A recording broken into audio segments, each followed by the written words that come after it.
So today we're going to take a look at what does an IATF 16949 certified organization have to provide to the certification body in advance of any audit against the standard. So let's assume that I have an audit coming up in, let's say, a month's time. What information will the certification body request that I have to provide them, and why are they asking me for that information? So, as with any good audit, it starts with planning. So there is a requirement, again defined in the rules, that organisations must submit to the certification body before the audit information to help the certification body plan the audit. And we're kind of talking about stuff like the number of employees on site. Yeah, I can see why that's important, because they calculate the number of days based upon that. Customer or performance to customer requirements. Okay.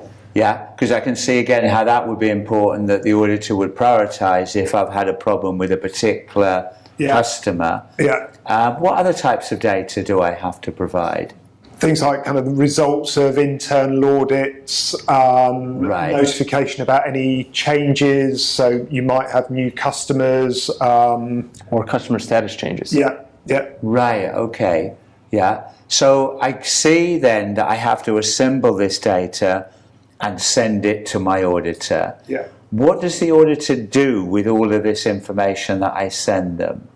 What should they do is probably a better question, and what they should do is review that information and develop a prioritisation plan for the audit. So again, within the rules, there's something we refer to as Annex 3, which is the pre-planning document that helps the certification body decide what they need to focus on based on all of that information that they've reviewed. Right. And is there any consequences if I don't provide that information? Yeah, so if you don't provide that information, the certification body will add time to the audit, because that information needs to be verified before the audit begins. Right. So I guess the first learning point for organizations is this is not optional, that you must provide this planning information that is requested from the certification body within the agreed timetable, but it must be prior to the start of the audit.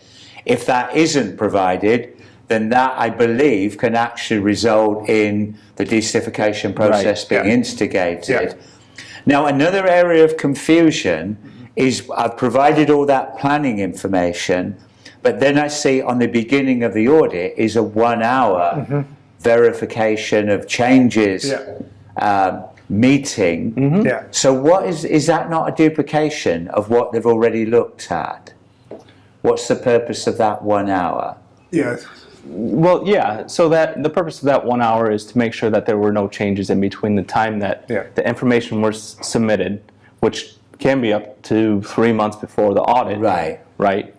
A lot can change in 3 months. So we're just verifying that the plan we have to come in and audit the facility is still accurate. Right, okay. So they'd be looking, I think, by me reading the rules, they'd be looking at things like the customer scorecards. Yes. And whether there's been any changes. And they'd actually go into the portal probably during that. Yeah, because I know that is a specific point that IATF require.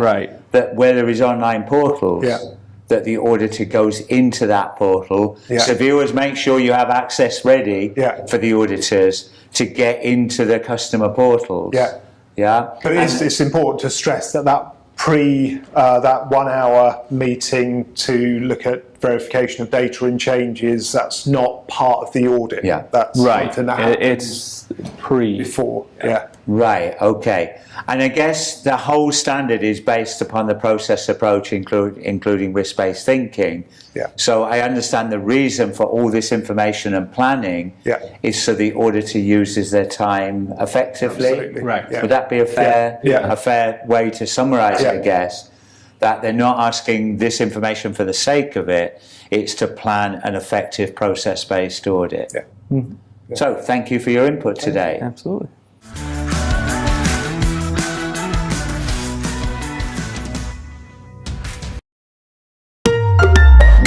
KMR